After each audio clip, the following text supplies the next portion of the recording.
Et dans le Coran, Sayyidina Muhammad alayhi salam, c'est toujours cette belle histoire de Pharaon et de Sayyidina Moussa alayhi wa salam.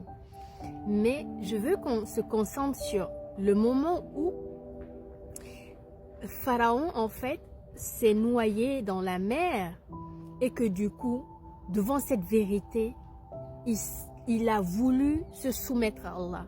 Il a voulu faire la shahada. Il a voulu attester qu'il n'y a point d'autre divinité si ce n'est Allah. À ce moment-là, qu'est-ce qui s'est passé?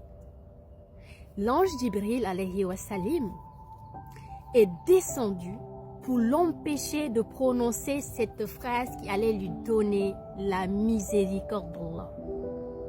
Il est descendu, et il y a le hadith qui a été rapporté, où il est descendu pour prendre la boue de la mer et mettre ça dans la bouche de Pharaon, spirituellement parlant, pour l'empêcher de parler, pour l'empêcher d'obtenir la miséricorde d'Allah. Mais je veux souligner quand même qui est l'ange Jibril alayhi wa salam. C'est l'ange le plus proche d'Allah. C'est celui qui a fait descendre la révélation sur le prophète Mohammed alayhi wa salam et sur tous les autres prophètes. Par exemple, notre mère Mariam alayhi wa salam, la Vierge Marie, c'était lui qui est venu lui donner la révélation de l'enfant qu'elle allait faire. Notre prophète Sayyidina Isa alayhi wa salam et tous les autres prophètes, et même l'épouse de Sayyidina Ibrahim alayhi wa salam. D'accord, lorsque Sadatuna Agar radiallahu anha s'est retrouvée dans la mer et avec son enfant Sayyidina Ismaïl alayhi wa salam, il n'y avait rien, il n'y avait que le désert. Et là, l'ange Jibril alayhi wa salam aussi est venu apporter la bonne nouvelle à cette mère qui était dans le désert sans eau, dans la miséricorde d'Allah.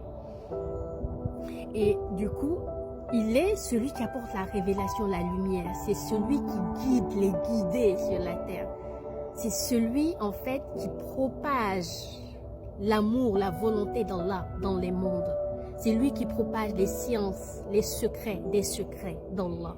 Subhanallah. Et l'ange Jibril aussi, on va parler de son gabarit. Détruire le peuple de Lot, alayhi salam, avec juste le bout d'une de ses ailes, il a déraciné toutes les cités de ce peuple, qui est estimé à 400 000 habitants. Il a fait beaucoup. Lorsque Sayyidina Muhammad alayhi salam a voulu le voir, il a insisté. L'ange Jibril alayhi salam a dit, tu ne peux pas supporter ma vue. Mais il a fini par céder et il s'est manifesté à Sayyidina Muhammad alayhi salam. Et Sayyidina Muhammad alayhi salam, il dit, j'étais tellement ébloui que partout où je regardais, je voyais l'ange Jibril alayhi salam. En fait, les cieux et la terre l'ont contenu, et même avec ça, il ne pouvait pas voir l'extrémité de l'ange Jibril alayhi wa salam, subhanallah. C'est-à-dire, il le voyait à perte de vue, il ne voyait aucune extrémité.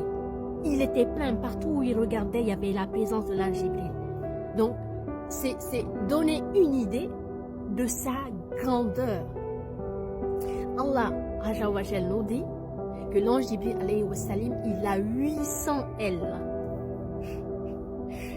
Donc là, il remplit déjà les cieux et la terre, et on ne voit même pas ses ailes. Et il en a 800 ailes. Donc déjà, même une de ses ailes, on n'a pas pu, Sayyidina Muhammad alayhi wa salam n'a pas vu une seule aile de Sayyidina Jibril alayhi wa salam entre les cieux et la terre. Et il en a 800.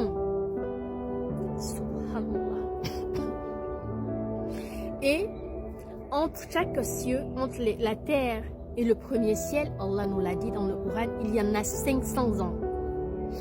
Et le premier ciel, le deuxième, il y en a 500 ans de distance, de parcours. Et il y a 7 cieux. Donc entre la terre et le premier ciel jusqu'au 7e, tu en as déjà 5 fois 7, c'est quoi? 3500. 3500 ans déjà pour arriver au 7e niveau, au 7e ciel de voyage. Et un jour, lorsque Sayyidina Muhammad alayhi salam était en combat, on lui a cassé une dent et il y avait son sang qui était en train de couler. Allah a ordonné à l'ange Jibril, Sayyidina Jibril alayhi wa salam, de venir rattraper la goutte de sang qui était en train de couler. Parce que si cette goutte touchait la terre, ça aurait été un désastre. Et il s'est exécuté et il est venu rattraper le sang de Sayyidina Muhammad alayhi wa sallam avant que cela ne touche le sol. Imaginez. Le sang quitte la bouche, il bouge. Donc le temps que ça quitte ici, ça touche le sol, il était déjà là pour rattraper le sang.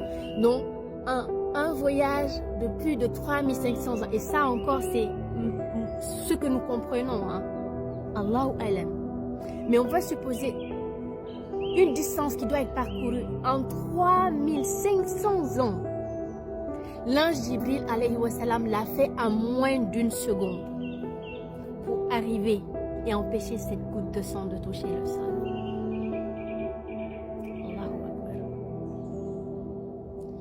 Donc, je ne veux pas que la vidéo soit longue, il y a plein de choses à raconter, mais on a une petite idée de qui est Sayyidina Jibril alayhi wa sallam. Paix sur lui. Lui, il est le bien-aimé d'Allah. C'est lui, Allah dit toutes choses et que lui, il transporte dans les cieux les informations d'Allah. Lui, il n'a pas réussi à empêcher Pharaon de faire l'attestation de foi, car Allah a décidé d'accorder cela à Pharaon. Allah a destiné sa miséricorde à la fin de vie à Pharaon. Ce qui fait que le plus puissant des êtres, le plus rapide des êtres, et l'un des plus aimés d'Allah, car Allah l'a dit dans le Coran, c'est lui qui ne croit pas à mes prophètes, ne croit pas à l'ange Jibril alayhi wa sallam, à l'ange Mikaïl alayhi wa sallam, à mes livres, ne sont pas des croyants. C'est son importance. Et pourtant, il n'a pas réussi à fermer la bouche d'un mécréant qui a prononcé la shahada. Alors expliquez-moi pour que moi je puisse comprendre du coup. Parce qu'il ne s'agit pas que moi que je parle. Expliquez-moi aussi du coup. Vous qui pensez en tout cas que quelqu'un peut empêcher votre destinée, que tout ce que vous avez manqué à un moment donné de votre vie, que c'est quelqu'un qui a réussi à le faire. Cette personne-là est-elle plus puissante que Sayyidina Jibril alayhi wa sallam? Est-elle plus aimée d'Allah que Sayyidina Jibril alayhi wa sallam? Est-il plus puissant, plus rapide, plus noble, plus efficace, plus intelligent que l'ange Jibril alayhi wa sallam? Celui qui vient donner la science aux prophètes. Donc celui qui connaît, qui détient la science par la grâce d'Allah. Quelle est cette science-là? Quel est ce secret-là? Qui est ce sorcier-là? Qui est ce démon-là? Qui est ce iblis-là? Qui est cet être-là? Qui est cet animal-là? Qui est cette âme-là? Qui peut venir nous empêcher d'obtenir ce que Allah a écrit pour nous. Subhanallah. Donc, méditez sur ça, s'il vous plaît. Parce que moi, j'en ai souffert. Et c'est pour ça que je fais cette vidéo. Parce que je pense à des personnes aussi qui vivent certainement des choses difficiles. Qui vivent des choses difficiles à accepter. D'accord? Qui n'arrivent pas à accepter, par exemple, leur épreuve. Que ce soit une maladie, que ce soit difficultés financières, que ce soit au sein de la famille, au sein des relations, quelle que soit la difficulté, et qu'à un moment donné où vous pensez réussir, il est arrivé quelque chose et ça vous a échappé. Et vous avez trouvé une victime. C'est Bintasso. Elle a boycotté mon affaire. Elle m'a envoûtée. Elle m'a jeté en sort. Non, c'est faux. Détrompez-vous. Ce qu'Allah a écrit pour nous,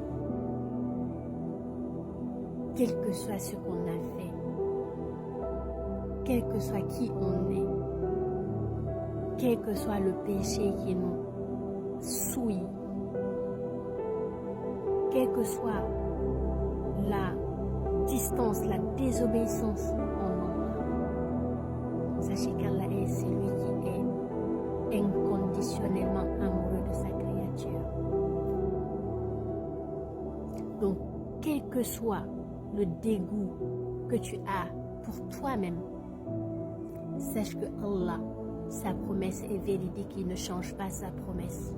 Il te donnera ce qu'il a décidé de te donner.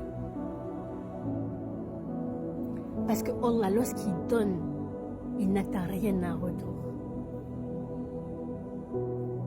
Donc, ôtons-nous ça de la tête et plaçons notre confiance en Allah. À chaque fois qu'on rate quelque chose, on dit Alhamdulillahi Rabbil Alamin, comme l'a recommandé notre bien-aimé prophète Mohammed alayhi wa sallam. Et on demande à Allah de nous donner ce qu'il y avait de meilleur à la place de cela. Mais lorsqu'on obtient quelque chose qui nous donne de la joie, on dit Alhamdulillah Rabbil Alamin. Et on demande à Allah de nous préserver du mal qui nous fera détruire cela et qui nous bénisse ce qu'il nous a accordé. Bi baraka Sidina Cheikh. Assalamu alaikum.